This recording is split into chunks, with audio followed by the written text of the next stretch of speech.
Bapak Ibu yang dikasihi Tuhan, mari bersama-sama kita kembali akan merenungkan firman Tuhan.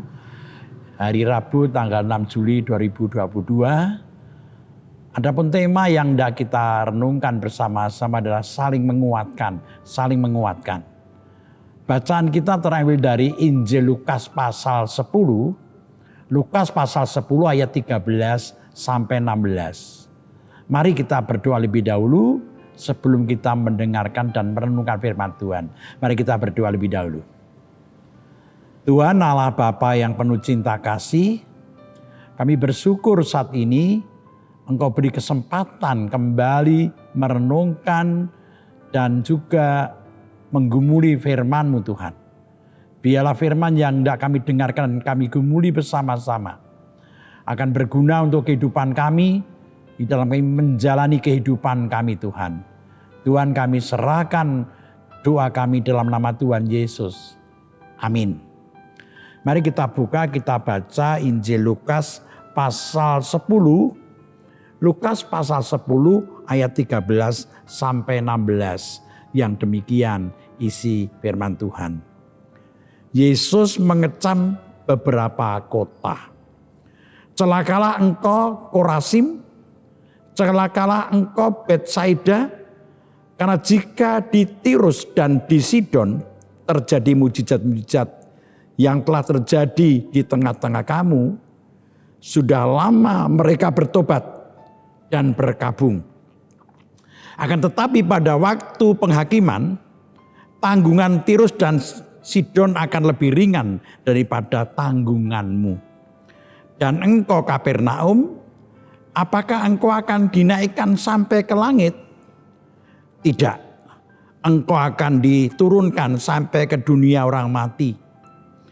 Barang siapa mendengarkan kamu, ia mendengarkan aku.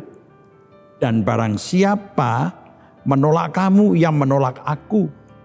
Dan barang siapa menolak aku, ia menolak dia yang mengutus aku. Jemaat yang dikasihi Tuhan, saudara Bapak Ibu sekalian, meskipun Tuhan Yesus datang dan berkarya di dunia, itu membawa misi, membawa kabar sukacita. Tetapi ternyata tidak mudah orang bisa menerima Yesus dan karyanya. Seperti dalam bacaan kita tadi, yang kita baca, Tuhan Yesus mengecam atau mengeluh sebenarnya, dan memperingatkan dengan berkata, celakalah. Ada 3 kota yang dikecam dan diperingatkan oleh Tuhan Yesus. Ada 3 kota. Mari kita lihat lebih dahulu. Yang pertama adalah kota Korazim dan kota Betsaida. Penghuni kota ini, mereka itu dikecam dan diperingatkan oleh Tuhan Yesus. Karena meskipun mereka telah menyaksikan mujizat-mujizat Tuhan, tetapi mereka tidak mau bertobat, tidak mau percaya kepada Tuhan Yesus. Dalam bacaan kita dikatakan demikian. Celakalah engkau Korazim, celakalah engkau Betsaida. Karena jika di Tirus dan Sidon terjadi mujizat-mujizat yang telah terjadi di tengah-tengah kamu, sudah lama mereka bertobat dan berkabung. Tirus dan Sidon yang disinggung ini, yang disinggung dalam bacaan kita ini, adalah 2 kota yang tidak termasuk daerah Israel.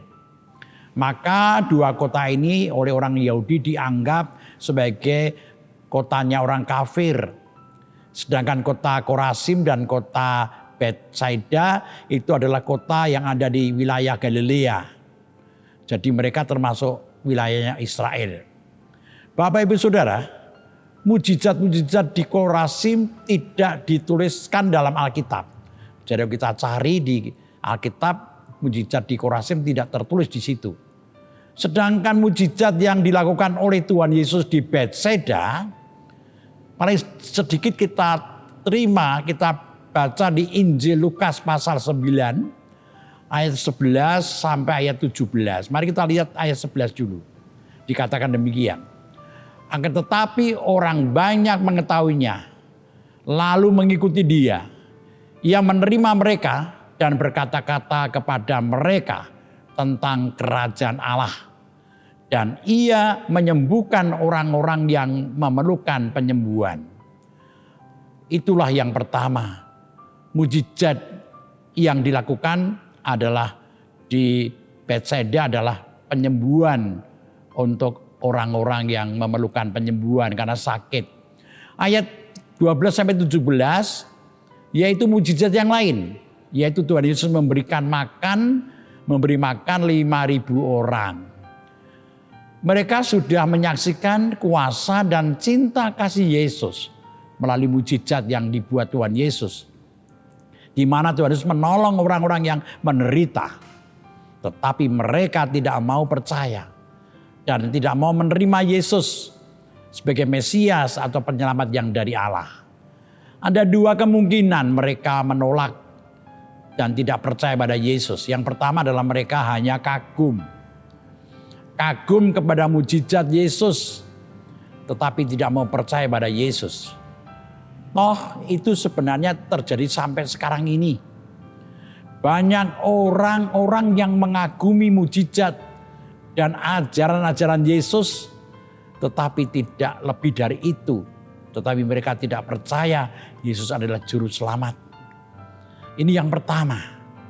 Jadi karena mereka mungkin hanya kagum saja.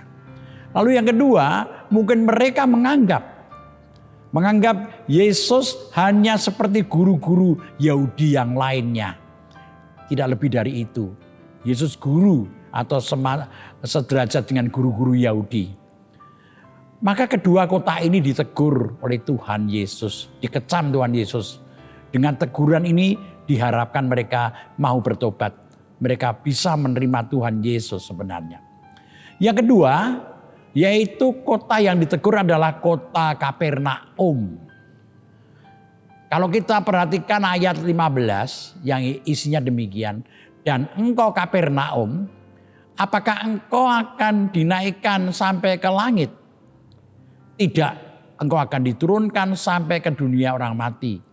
Tuhan Yesus berkata tentang dinaikkan. Ini tentu berbicara tentang kesombongan. Karena kemudian dilanjutkan dengan kata-kata diturunkan. Artinya orang-orang Kapernaum itu bersikap sombong. Bersikap tinggi hati. Maka mereka akan direndahkan, bahkan masuk ke dalam hukuman Allah. Bapak Ibu Saudara yang dikasihi Tuhan, tidak dijelaskan bentuk kesombongan orang-orang Kapernaum sebenarnya. Tetapi yang jelas kota ini pernah menjadi pusat pelayanan Tuhan Yesus. Ketika melayani di Galilea. Jadi ketika Tuhan melayani di Galilea, pertama kali pusat dari keberadaan Yesus dari Kapernaum sebenarnya. Apakah karena itu lalu mereka merasa mempunyai kedudukan yang istimewa. Mereka merasa sudah banyak mengenal Yesus daripada yang lain. Yang jelas mereka ditegur karena tinggi hati. Mereka merasa mempunyai kedudukan istimewa. Yaitu dekat dengan surga. Dikatakan tadi naik ke langit. Langit ya surga. Tuhan Yesus akhirnya mengajar tentang sikap yang benar dalam menanggapi Yesus. Yaitu mau dengan rela hati, mau untuk menerima, percaya dan mendengarkan Yesus. Seperti dalam ayat 16 dikatakan demikian. Tuhan Yesus berkata demikian. Barang siapa mendengarkan kamu, yaitu para murid, ia mendengarkan aku. Dan barang siapa menolak kamu, ia menolak aku. Dan barang siapa menolak aku, ia menolak dia yang mengutus aku. Renungan saat ini, hari ini, mengajak kita untuk mawas diri. Apakah kita sungguh-sungguh menerima dan percaya bahwa Yesus adalah juru selamat? Atau kita ikut Yesus hanya karena kagum kepada mujizatnya, kagum kepada ajaran-ajarannya. Demikian juga kita diingatkan. Jadi yang pertama kita ingat Yesus hanya kagum pada mujizat atau ajarannya.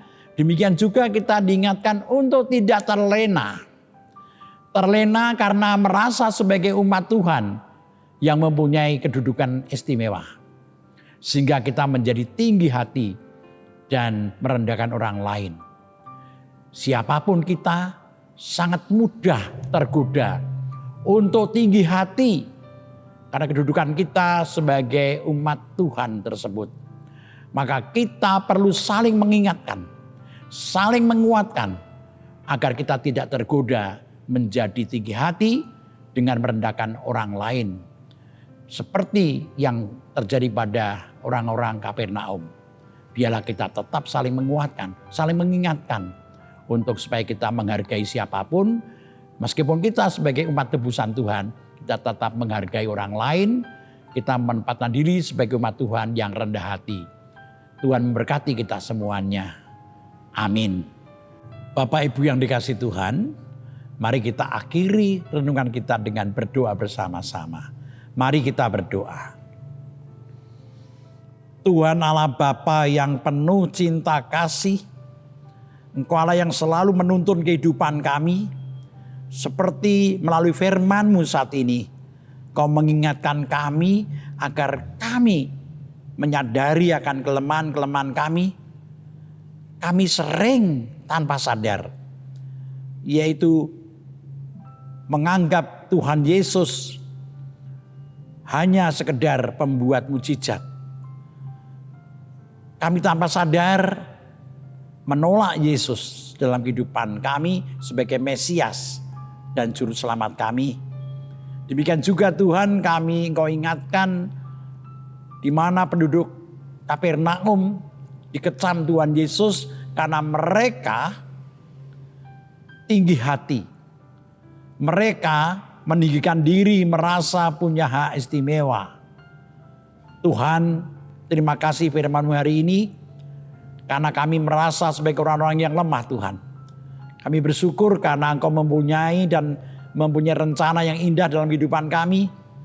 Engkau berkenan untuk memberikan teman-teman seiman dan saudara-saudara kami yang lain yang bisa Engkau pakai mengingatkan kami jika kami lemah dan salah jalan Tuhan. Terima kasih semuanya Tuhan. Saat ini kami menyerahkan ke dalam tangan-Mu. Kami berdoa untuk gereja-Mu, GKJ Sarimulyo. Kau berkati dalam kehidupan jemaat-Mu. Terutama kami berdoa bagi yang mengalami pergumulan-pergumulan dalam kehidupannya. Kami berdoa bagi yang karena usia menjadi lemah kekuatan tubuhnya.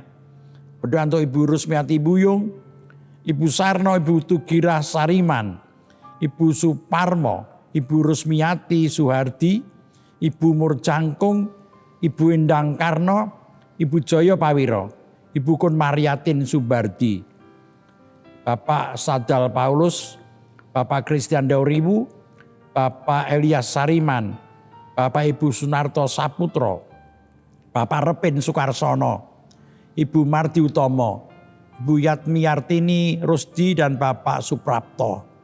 Dampingilah para orang tua kami ini. Berikan kekuatan iman Tuhan. Kami berdoa juga yang sedang sakit dan dalam pemulihan. Hadirlah Tuhan.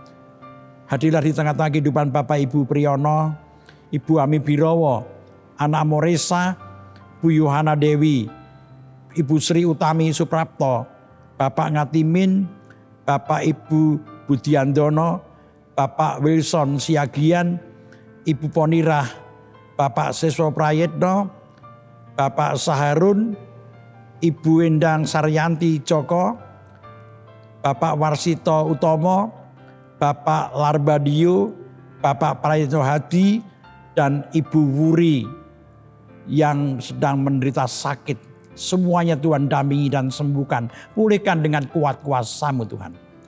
Kami berdoa untuk bangsa negara kami Tuhan.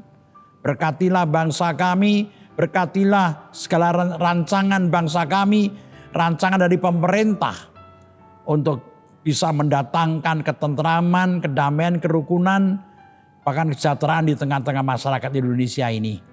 Tuhan, kami masih berdoa dengan masih adanya virus COVID yang terus mengancam, Engkau berkati, biarlah pemerintah bangsa kami mampu untuk mengatasi pandemi ini Tuhan. Bapa dalam surga, kami menyerahkan kehidupan kami masing-masing. Bila Tuhan memberkati kami dan kami menaikkan doa kami dalam nama Tuhan Yesus. Amin. Demikian renungan hari ini. Kita ketemu lagi pada kesempatan yang lain. Tuhan memberkati kita semuanya. Shalom.